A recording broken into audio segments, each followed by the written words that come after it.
kati tunatandika honorable bamunoonya honorable Kyagulanyi tewali amanyi gyali ani amunoonya gavumenti okakasa temanyi gyali okakasa temanyi gyali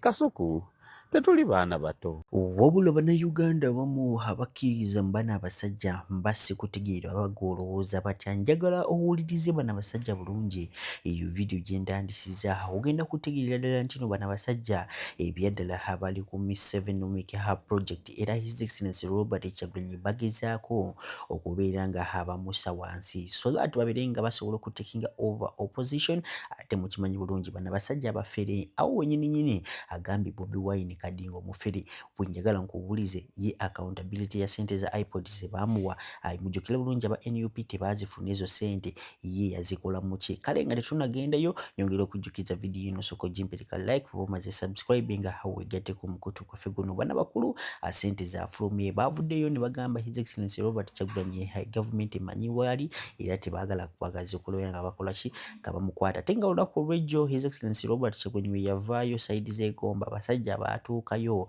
abapoliisi okusinzira ku kafaananyi ako kentaddawo waggulu koli mubeera ngulaba kati twagala kumanya ani omutuufu guli ku saidi yani saidi ya polisi oba ku saidi ya His Excellency Robert Kyagulanyi beera ng'otubula mu comment section sokuwulize omukulu Munyagwa ng'ageza kukubeera nga atubuulira ebirowoozo bye. Kasuku gw'okakasa nti munnamawulire wa Al Jazeera oba wa BBC najja n'akuba amasimu n'akubira ttiimu ya Honorable Kyagulanyi nemulagirira ye waali n'avuga munnamawulire wa Al Jazeera ayingidde bamulaba essimu baziwuli ye n'avuga n'atuukawo yo gavumenti netasobola kutuukawo.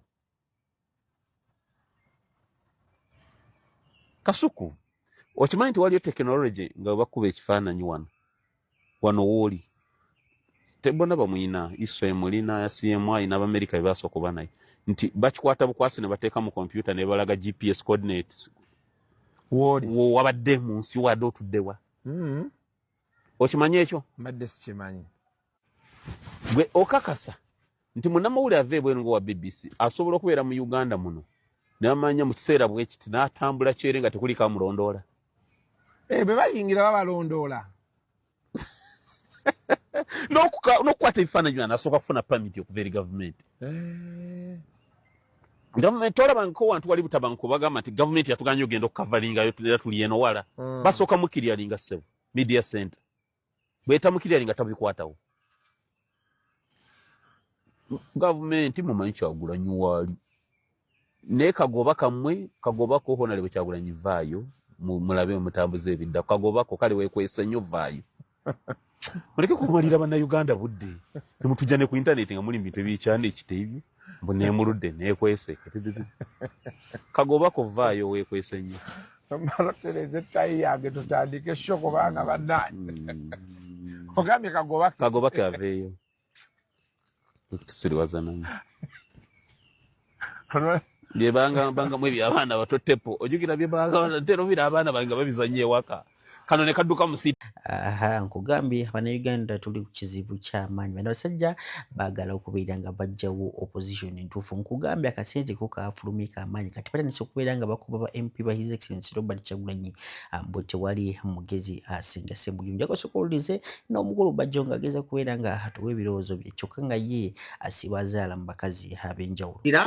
Ani asobola okunterpretinga constitution deeply muba balonze bonna mpayo ngaba Ssemujjo mpayo kubana abaliyo era nga musajja akutawali budget parliament elimu abasajja bagezi batayewa elimu bakiro wakiwanuka mukasa kiro wakiwanuka akutawali atankola bati constitution mpayo mupya agenda okuwanika omukono amugamenti okusinzira kwa iro bwekati etteeka lya mwaka gweruti ne tukyusa amendment bwenti ekyo kifumbulirayo bano bannamateeka mpayo tuna bannamateeka ira George Musi yawangudde kakati wano mu Kampala George Musisi oyina nalukola tuna Ssenyonyi tuna nalukola oyina nalukola kakati yabula bannamateeka n'abantu abafunira abantu beyiro kati mu Uganda temumanyi bayita practicing lawyer na baliyo lawyer wayo lawyer ng'akoma kujja abantu ku police ku bondi yeshamye mu malende no lawyer ng'agenda ku interpreting constitution law sebgona owekitibwa JW Katende ompulya bulungi Mabuli muntu agala nafunira omuntu bondi namufunira bondi nga mugamba nti yo munamateeka. That's why basibye Mwanga Kivumbi ali mu kuyaga talina bakabega. Talina baseggona. Talina balukwago. Balukwago banamateeka abatuufu baseggona. Sobola kwogera omulamuzi. Omulamuzi n'agamba nti Seggona amanyi. Mpaayo omuntu omwe amanyi nga Seggona. Mu baana abayingidde parliament. Mpaayo temuli. Mukatonda mugulu temunalukola awoze emisambo gisiba gimulema bulijjo. Musajja wakutunalukola. Abatisanga bajibwa abatisama wengere obulamu. So kati tewali mwatutte kuleta Muhoozi era Muhoozi wali akuba kyovanga Muhoozi asobola okukola kyonna kyayagala kwa Muhoozi yafuuse president Muhoozi kakati mpulira mu parliament obo mwennyini mpulirayo omuntu omwe asobola okuwakanya Muhoozi kyayagala mu bano mpaayo omuntu kungu tugende mpola nga bakakensa mpaayo omuntu omu gwosobola okukwatako Buganda neekuba emmeeza Kabaka n'akuba essimu mu parliament mu watutte mpaayo omuntu omu ndio mumuleke Kabaka ngakwata Kabaka naga Ssaabasajja Kabaka wano Ronald Muwenda Mutebi wa Nemmengo omusajja oyo mumuleke kale mpaayo omuntu omu Archbishop gasobola okubira essimu ono omusajja Museveni oba yavaawa nze olumu ndowooza Museveni is not a human being otya kubanga kati ali mu kubala 2-3 already yatandise dda 2 tukyali ku Bobi Wine yeekwese eggomba tukyali nti baakubye Babi fena nafu twayiga abajja ku Salamu alaikum. Agati nakalembe omusomero dduwa. Bwoba wenyiye embeera embi yankusomere ku dduwa. Abali ebweru mirimu giganye papula zesibye kino kyekyoto kwensabira omukisa kobe ng'odiriddawa waliwe nkusabira n'ofuna emikisa. Ky'oba olaba ngabirira ebinyonyi ebitalina kyakulya naawe atalina mulimu jankusomere ku dduwa ofuna omukisa. Eno ennyanja kwesira buli kimu ekisira ne kiba kikujjudde nekikasuka mu nnyanja nekikunta nekigenda. Nze Agati Nakalembe kambawo ennamba yange yeeno 075237529 temuddeeyo nemwebakira ebizibu mukoye ku nnamba yange eno. Nze mu political science nasoma nnyo ku baddiikuula mu byobufuzi era Bobi Wine osambye bulungi omupiira gwa President Museveni. Wakoze video nosooka kulaga background waoli namwe mwetegereza akantu ako nenga kabadde intention kukutereza kukukakkanya na kutegeeza international community nti Uganda eri bulungi. Omusajja bulijja agamba nti Uganda bleeding. Uganda temuli kiteredde.